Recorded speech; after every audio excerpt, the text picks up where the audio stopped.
안녕하십니까. 원양이정의 명리산책. 오늘은 제 114강 종격에 관한 말씀을 드리고자 합니다. 이 종격이라고 할 때 종은 따른다는 뜻이죠. 따를 종자예요. 그러니까 따르는데 무엇을 따르느냐? 왕한 세력을 따르는 것이죠. 왕한 세력. 내가 스스로 자립할 수 없을 때에 그 명조 내에 때를 지어서 가장 왕한 세력을 형성하고 있는 자를 따라간다는 얘기입니다. 그 옛말에 절처봉생이란 말이 있어요. 절처라고 하면은 막다른 곳에 이른다는 뜻인데요. 그 막다른 곳에 이르렀을 때 생을 다시 만난다. 살아날 길이 있다는 것이죠. 그래서 저는 종격의 사주들의 경우 이 절처봉생과 연관성이 있지 않겠나 하는 생각을 갖습니다. 오늘은 그 종격의 종류와 그 종격 중에서 대표적으로 꼽히는 종살격에 대한 말씀을 드리고, 다음 시간엔 종제격, 그리고 그 다음 시간에는 종합격과 또는 종강격 또는 종왕격, 그러한 종격에 대해서 말씀을 드리려고 합니다. 우리가 종격이라고 할 때 따른다는 뜻의 종자를 쓴다고 했지요. 그래서 이 종인데, 따르다라는 뜻의 종인데 5가지로 나눠집니다. 여기서 종살격이라고 할 때 요 살은 관살을 의미해요. 관살. 그러니까 신약할 대로 신약하니까 그 왕한 살을 갖다가 따라갈 수밖에 없습니다. 그래서 종관격하지 않고 종살격, 일주가 아주 약하기 때문에 정관도 살이 되는 그런 이치죠. 그래서 종살격, 그 다음에 종제격해서 재를 따라가는 것입니다. 자칫하면은 제다 신약이 될 뻔한 사주인데요. 나를 생해주는 인수나 나를 도와주는 비경겁이 없을 때 재로 종을 합니다. 그러면은 절처봉생이 된다. 아주 막다른 길에서 빛을 보게 되는 것이죠. 그 다음에 종합격이라고 할 때 요 아는 아이 아자를 씁니다. 그래서 종합격 그렇게 얘기를 하는데, 이때 아라고 하는 것은 식신상관을 의미합니다. 식상이 여명에서는 자녀가 되지 않겠습니까? 그래서 이 종합격이라고 할 때는 식신상관을 따라간다. 그 다음에 종강격과 종왕격이 있는데요. 엄격히 얘기하면 종강이라고 할 때는 인수를 따라가는 거예요. 인수를 따라간다는 얘기는 결국은 자신이 인수로 인해서 아주 전황한 사주가 된다는 얘기입니다. 자기 외에 인수밖에 없는 거예요. 또 이 종왕격이라고 할 때 왕은 왕상휴수사에서도 우리가 알 수 있듯이 비견겁입니다. 비견과 겁재를 따라간다는 얘기예요. 그러니까 역시 종간격과 종안격은 아주 강하기가 이루 말할 수 없는 그런 전환격의 모습을 띠게 되는 것이죠. 그래서 같은 종격이라도 종살격과 이 종합격까지 이것은 관사를 따라가고 재를 따라가고 식상을 따라갑니다. 이 둘은 인수와 견겁을 따라가는 거예요. 그래서 성격이 좀 다릅니다. 다르지만 일간이 어쩔 수 없이 가장 세력이 왕성한 자를 쫓는다는 의미에서 이렇게 구분을 합니다. 그래서 이 종격은 어떻게 구성이 되느냐. 우선 일주가 태약해야 한다. 태약이라고 하는 말은 홀로 설 수 없는 상태를 말해요. 홀로 설 수 없습니다. 자기 혼자서는 아무것도 할 수 없는 상태예요. 그리고 인수, 정인 편인이죠. 비견, 겁재가 없어야 됩니다. 그러니까 나를 생해주거나 도와주는 자가 전혀 없는 상태, 고립무원의 상태가 되는 것이죠. 그럴 때 왕한, 식상, 재성, 관살, 인수, 경겁이 태왕할 때 그 왕한 세력을 쫓는다. 그래서 우리는 종격이라고 하는 것입니다. 그런데 옛 글에 보면 어떠한 글귀가 있느냐 하면은 그런 얘기를 하고 있어요. 원래 이 종하는 사주에서요. 종하는 사주를 두 가지로 또 분류를 한다면 이렇게 종하는 사주를 두 가지로 분류한다면 진종이 있고요. 그러니까 진짜로 종을 한다. 그래서 진종이 있고 가종이 있습니다. 가종이라고 하는 것은 종의 형태를 빌렸다라는 뜻이 되기도 하겠네요. 그래서 이 진종과 가종이 있는데 이 진종이라고 할 때는 정말 인수나 비견겁이 전혀 없는 거예요. 일간을 생해주거나 도와주는 것이 하나도 없을 때 진종이라 하고, 요 가종이라고 할 때에는 어줍지 않은 인수나 비견겁이 하나둘이 있을 때가 가종이 되는 것입니다. 그러니까 이 가종일 때에는 그 인수가 뿌리가 있어서 역할을 하는가, 비견겁이 또한 뿌리가 있어서 돕는 행위를 하는가, 그거를 살펴서 판단해서 가종에 해당하는가, 그렇지 않으면 한낱 태약한 그런 사주에 불과한 것인가를 구분하셔야 합니다. 그래서 옛글에 보면 양간일주죠. 양간일주. 그러니까 갑병, 무경님, 이런 양간일주는 종기 부종세한다. 종기, 기를 종 따르는데 부종세, 그 세력을 쫓지 않는다. 그러니까 양간은 종을 잘 하지 않는다는 얘기예요. 왜 그러냐? 양간이라고 하는 것은 음간에 비해서 그래도 기가 강하다고 볼 수 있고, 또한 양간에 체면이 있지.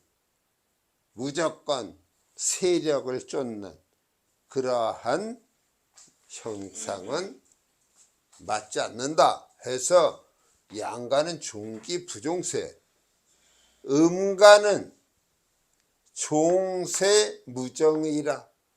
그 세력을 쫓음에 있어서 정이고 의리고 나발이고 없다는 말이에요. 음간은. 근데 이러한 의미를 저는 뭐 어떤 남존엽이나 그러한 의미로 보고 싶진 않아요. 다만 양간이라고 할 때는 음간보다는 그래도 의지나 이러한 것들이 좀 강한 그런 느낌을 주게 되고요. 또 단순히 음양으로서 남녀를 구분한다면 양은 남자가 되고 음은 여자가 되지 않습니까? 그러니까 이러한 얘기를 한 것 같습니다. 여하튼 간에 이 종격에 있어서 양간은 웬만하면 그 세력을 쫓지 않습니다. 그러나 음간은 좀 왕한 세력을 쫓아서 자신을 맡기는 것도 나쁘지 않다고 보아지네요. 여하튼 간에 이러한 글귀를 염두에 두시고 우리가 종격을 한번 살펴보도록 하겠습니다. 여기 4개의 명조가 나와 있습니다. 나와 있는데 과연 무슨 격이 되는가 살펴볼 필요가 있네요. 우선 이 첫 번째 사주는 신금일주인데 음간이에요. 음간인데 이 음간을 도와주는 게 없습니다. 혹시 이 미토가 토생금을 해주지 않겠나 하고 생각하는 분이 계시겠는데요. 여기는 사옴이라고 하는 화국을 이루고 있어요.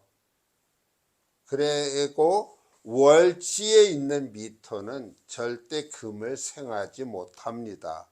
물론 다른 데 있는 경우는 생할 수 있어요.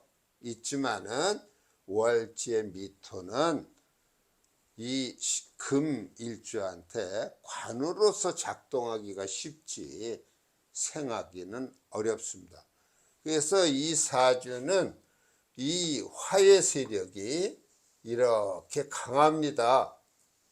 그리고 여기 있는 목이 신금의 재가 되지 않겠어요? 이 목은 재생살이 돼 버립니다. 그러니까 신금은 사방을 둘러보아도 자기를 생해주는 자가 하나도 없는 그러한 절처에 이르러 있습니다. 그래서 이 신금은 작정을 하죠. 무엇을 따라가기로? 이 왕한 화의 세력. 그러니까 신금의 입장에서 보면은 종살, 다시 말해서 관사를 따라가는 그런 사주가 돼서 오히려 절처봉생의 그런 의미를 갖게 되는 겁니다. 대운을 우리가 정해 본다면 역행을 해서 병오, 그 다음에 을사, 갑진, 개묘, 그 다음에 이민 이런 식으로 전개가 될 겁니다. 그러면은 이때는 용신이 이 화가 용신이 되는 거예요. 희신은 물론 목이 되는 거고 화를 생하니까 화가 용신이 되고 또 이러한 왕한 세력은 설계되는 운도 괜찮습니다. 그래서 이 화 중에는 암장 속에 토를 담고 있기 때문에 토운도 나쁘지 않아요. 그래서 이렇게 본다면은 4, 5 어려서 잘 자랐고요. 이 모군이라고 하는 것은 화를 생하게 돼 있어요. 그래서 이 인묘운에도 좋았다, 그렇게 봐야 되는 것이죠. 그 다음에 여기 두 번째 사주를 좀 보겠습니다. 이 사주가 종을 할 것인가 안 할 것인가. 자, 우선 경금이 양간에 해당이 됩니다. 그리고 주된 세력을 보니까 이렇게 화의 세력이 쭉 나와 있어요. 이렇게 화의 세력이, 목화의 세력이죠. 여긴 사오, 또 인오, 전부 화의 세력을 이루고 있습니다. 근데 문제는 이 시천간에 있는 기토가 문제예요. 이 기토가 토생금을 하는데, 이 기토는 나름대로 지지상에 뿌리를 가지고 있어요. 왜냐하면 여기 화국이 되지 않습니까? 이 화국에다가 기토가 뿌리를 내렸다고 볼 수 있어요. 특히 이 오중에 기토가 일로 투출했다고도 볼 수 있는 것이죠. 그래서 이것은 종격이 되질 않아요. 왜 되질 않느냐? 이런 화의 세력이 토로 가고 이 토는 금으로 가기 때문에 살인 상생의 사주가 되는 거예요. 이 기토가 통관용신이 되는 것이죠. 통관용신. 그래서 운에서는 토운이나 화운이 좋은 운으로 작용을 하게 될 것입니다. 이것은 종살격이 아닙니다. 이러한 차이점을 잘 구분하시라고 이런 예를 들어 보았습니다. 그 다음에 3번은 기토일주죠. 기토일주가 이렇게 목의 기가 해묘미인 다 목이죠. 수도 목을 생합니다. 그런데 여기서 조금 유의할 게 있어요. 여기 기토일주인데 정화라고 하는 편인이 있습니다. 그러면 이것도 또 종하는데 문제가 있지 않겠나. 왜냐하면 이 정화에 뿌리도 있지 않습니까? 그러나 다시 한번 눈여겨보면 여긴 정임합이라고 하는 천간합을 이루고 있어요. 그러니까 정임합이 돼서 목이 되지 않습니까? 그러니까 결국은 기토 입장에서는 이 정화가 인수로서 작용이 되질 않고 자신에게 관살로서 작용이 되는 겁니다. 그러니까 이 기토도 결국은 따라갈 수밖에 없어요. 자기 편이 없습니다. 그래서 목국토가 되니까 종살격이 되는 것이죠. 요런 하나하나를 놓치지 않을 때 우리가 종격의 묘미를 잘 파악할 수가 있는 것입니다. 자, 이 사주의 경우도 임수일간인데요. 이 임수일간을 도와주는 게 없어요. 여기 사오미, 술미, 오술 전부 화국이에요. 그러면서 여기 토가 이렇게 투출이 되어 있습니다. 근데 여기 을목의 경우 이 을목은 목생화로 돌아가겠지요. 결국은 아무리 임수가 양간이라고 할지라도 자기를 도와주는 자가 없으면 종을 할 수밖에 없다. 그렇게 봐야 되고, 용신은 토가 되고 희신은 화가 되는 것입니다.